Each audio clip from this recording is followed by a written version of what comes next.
नमस्कार दोस्तों, झारखंड की खबरों में एक बार फिर से आप सभी का स्वागत है। झारखंड की खबर को जानते रहने के लिए सब्सक्राइब करें झारखंड समाचार के इस यूट्यूब चैनल को, जिससे कि आपको झारखंड से जुड़ी हर एक छोटी बड़ी खबर लगातार मिलती रहे। आइए दोस्तों, बिना समय गवाए खबरों की ओर चलते हैं।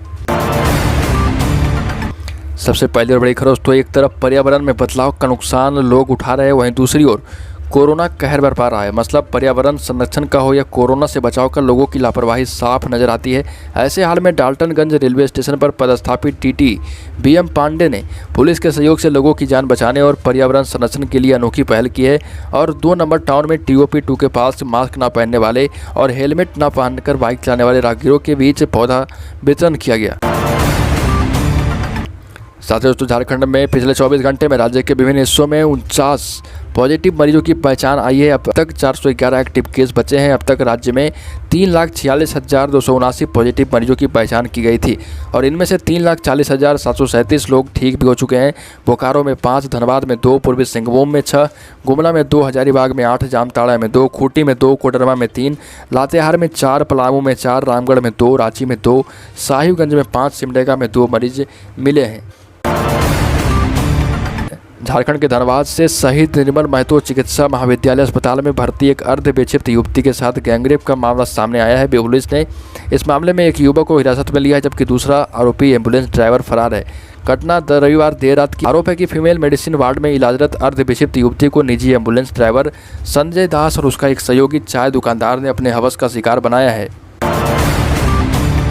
अगली खबर दोस्तों, रांची से कोरोना महामारी की दूसरी लहर से अभी तक लोग उबर नहीं पाए हैं। हर घर इस महामारी से प्रभावित है और इस वजह से लोगों में निराशा है। इस बीच राज्य सरकार अब कोरोना से निपटने के साथ साथ शहर की स्थिति को सामान्य बनाने में जुट गई है और कोरोना की दूसरी लहर के दौरान सबसे ज़्यादा ऑक्सीजन की कमी खली। इसे देखते हुए शहर को अब कंक्रीट का महल बनाने की बजाय हर जोन में हरियाली जोन बनाया जाएगा। साथ ही दोस्तों, रांची में कोरोना का गंभीर असर विमान सेवाओं पर पड़ा है। स्पाइस जेट जैसी विमान कंपनी ने रांची से अपनी सारी सेवाएं बंद कर दी है। रांची से 2 विमान सेवाएं चल रही थी जो पिछले 1.5 महीने से बंद है। फिर भी रांची से दिल्ली और मुंबई के लिए स्पाइस जेट का टिकट मिल रहा है। ऐसे ही मामला बिरसा मुंडा एयरपोर्ट पर आया है, जिसके बाद ये कार्रवाई की गई है। अगली खबर, झारखंड के गिरिडीह से पुलिस ने गिरोडीह थाना क्षेत्र स्थित बाबा होटल और चिकटडी के खेत में छापेमारी कर 15 किलो 300 ग्राम गांजा बरामद किया। पुलिस ने 3 आरोपियों को गिरफ्तार किया है। बरामद गांजा की कीमत करीब 2 लाख रुपये आंकी जा रही है। पुलिस ने यह कार्रवाई गुप्त सूचना के आधार पर किया है और गिरफ्तार आरोपियों में से अनिल मंडल, संदीप चौधरी और रुस्तम अंसारी शामिल है।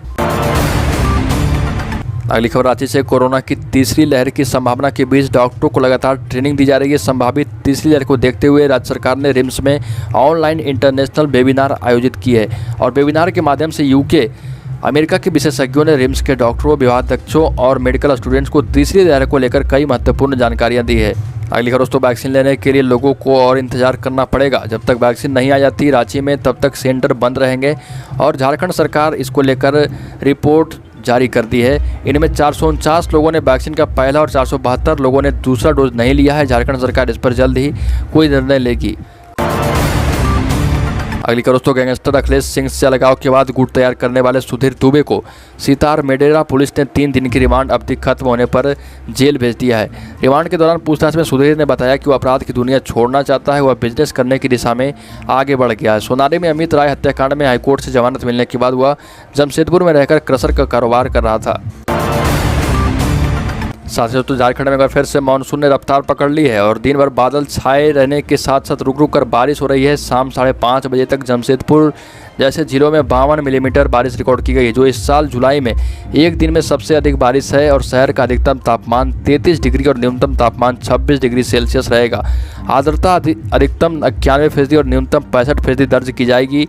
मौसम विभाग के रांची केंद्र की माने तो अगले 2 दिन तक बारिश का सिलसिला झारखंड राज्य में जारी रहेगा।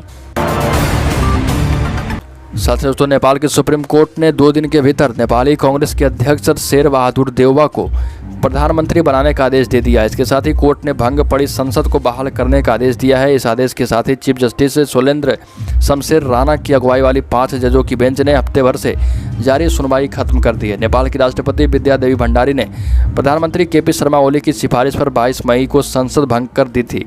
नेपाली संसद पिछले 5 महीने में दूसरी बार भंग की गई थी। इसके साथ ही उन्होंने 12 से 19 नवंबर को चुनाव कराने का ऐलान भी किया था। पुरी में आज भगवान जगन्नाथ की रथ यात्रा निकाली गई और पिछले साल की तरह इस बार भी इसमें श्रद्धालुओं को शामिल होने की इजाज़त नहीं है।